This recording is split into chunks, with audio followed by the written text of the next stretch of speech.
Rise. I'm joined by Lian Xiaohan in Washington. He's a visiting fellow at the Hudson Institute. We also have Dan Laboltz in Cincinnati. He's a co-editor of New Politics, a journal of socialist thought. And in Philadelphia, we cross to Lynn Din. He is a political commentator and writer for Counterpunch. All right, gentlemen, crosstalk rules in effect. That means you can jump in anytime you want, and I very much encourage it. Lynn, if I can go to you first in Philadelphia, what would the world look like today if China were the same military had the same military strength of the United States? You know, on par.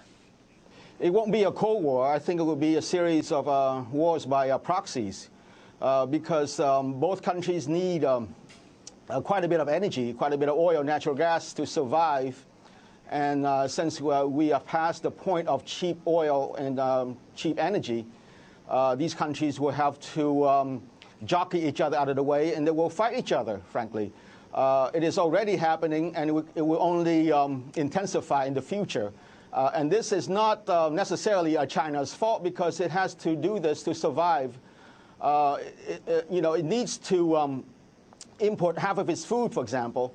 It's dependent on so much from the outside to survive. So it must fight for survival. And the U.S. will also defend its status. So it won't be a Cold War. It will be a series of hot wars, if not outright direct confrontation between these two powers. Okay, Dan, not a very optimistic future. What do you think? The proposition is China is the same military strength as the United States. Go ahead. Well, I would disagree with something you said in your introduction, which is that the United States is unilateral power today. I think we live today in a world of multilateral power. I think we're in a kind of pre-1914 moment where you have several great powers. Certainly the United States has been the dominant superpower, but if you look right now at any place in the world, you can see, for example, that Russia can be a check to U.S. power in one place.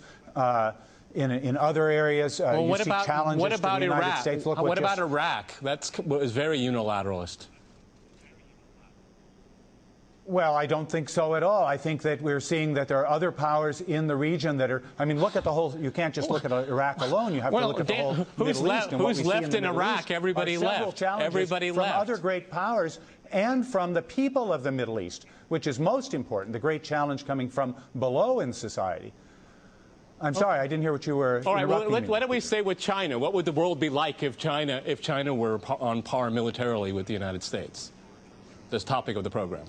Well, I think I agree to a good extent with what Lynn said. That is, we have a world of multilateral competition, and we see many powers that are competing for the world's resources. That is, this is something like a return to the great empires in the pre-World War I period. And we have, and I think the likelihood is the development of world alliances. In my own view, the question is, can the United States, will the United States and China have a kind of transition such as we saw in the past when Great Britain ceased to be the dominant power and there was an elision of power from Great Britain to the United States? Will we see something like what happened when Holland was the great power, but how Holland shared power with England, and later England will the United States? Will the coincidence of economic interests lead to a kind of U.S.-Chinese alliance that would then dominate the world? And if so, would the world's people be able to challenge such great powers, and how would they do that? Okay. Lian Chao, how likely do you think that is? It seems to me extremely unlikely that would be a scenario. I think, yeah, first of all, I think America is still the dominant military power in the world.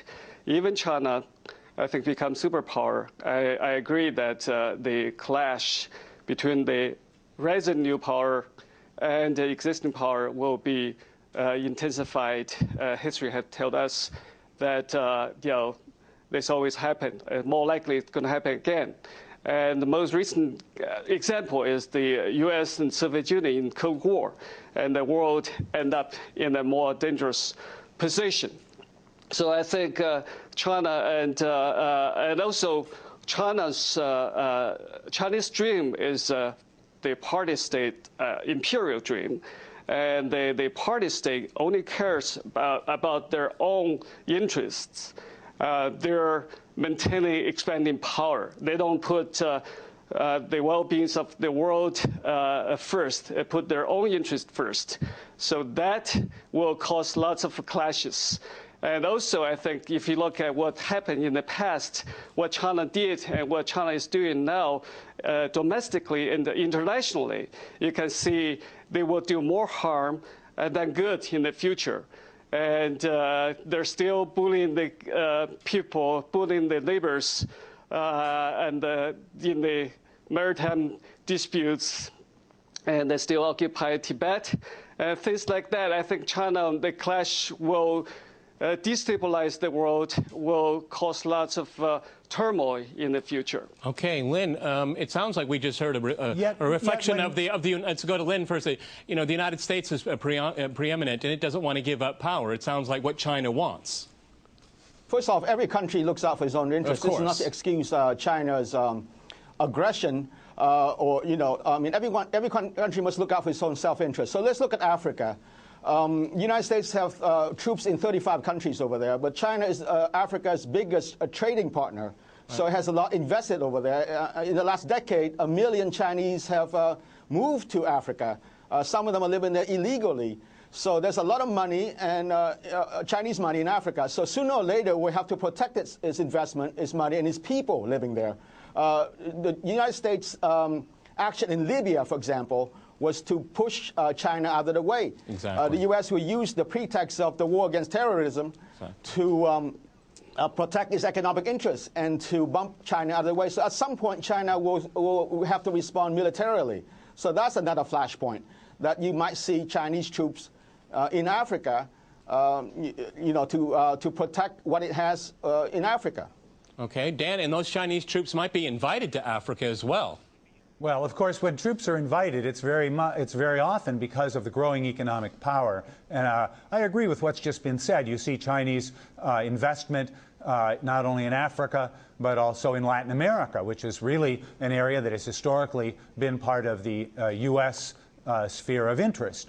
No doubt also China is, of course, a neighbor on the edge of Russia. So there could be challenges between Russia and China because of the growing power of China, though it happens that at the moment there are naval exercises taking place between the two. The largest but ever. I don't think you can look at any one moment. I was going to say that going back to an earlier point that said the rising power always challenges the old power. I think that's just not true. When the United States was the rising power of the 1890s, challenging England's domination of the world, including driving England out of Central America. But you know, Dan, there's that phrase. Dan, there's that phrase, Anglo-Saxon. Anglo-Saxon. We're talking about the same culture here. This is why it's very different. Lian Chao, go ahead, jump in Washington. It's not just economics. I think China has much more ambition, much bigger ambition in this world. You know, in the past, in the 50s and 60s, China is competing the dominance of the third world with the Soviet Union, and China still want to dominate the world, and that's their dream. And I think because the ideology, it's still ideology. You know, even we talk about the universal value and stuff like that. Chinese recognize that the discourse framework is not in their favor. They try to create a new discourse, which is to use socialist ideology as the so-called socialist core values to confront, to compete against the universal value. I think that's clearly indicate China's ambition not only limited to the economic arena, it's certainly expand to political arena. Lynn, you know, a lot of people do look to China, you know, for investment and things like that because they don't have a lot of extra baggage. The Americans always have baggage, human rights, et cetera, et cetera. It's attractive to a lot of other countries. Yes, Peter. Yes, I think the left is. Some people in the left are romanticizing China a bit too much. They are extolling China's soft power is charm offensive in contrast to America's militarism. But down the line, China may just prove itself to be as much of a bully as America right now. It's just not in position yet to be belligerent. But look at what's happening in the South China Sea. And I want to disagree with you slightly too, Peter, about the cultural factor. This won't be a kind of a pan-Asian formation against the West, because China is pushing the Philippines and Vietnam and Japan around. So it's not, it's not going to war against the West. It's going to fighting for its own survival, for its own interests. So China is establishing a strong alliance with Russia, for example, which is not a cultural alliance, but because together they form a very formidable bloc, because China can use Russian oil and Russian natural gas as a kind of leverage, and Russia can use Chinese money. So, Russia has a lot of leverage over Europe, because much of Europe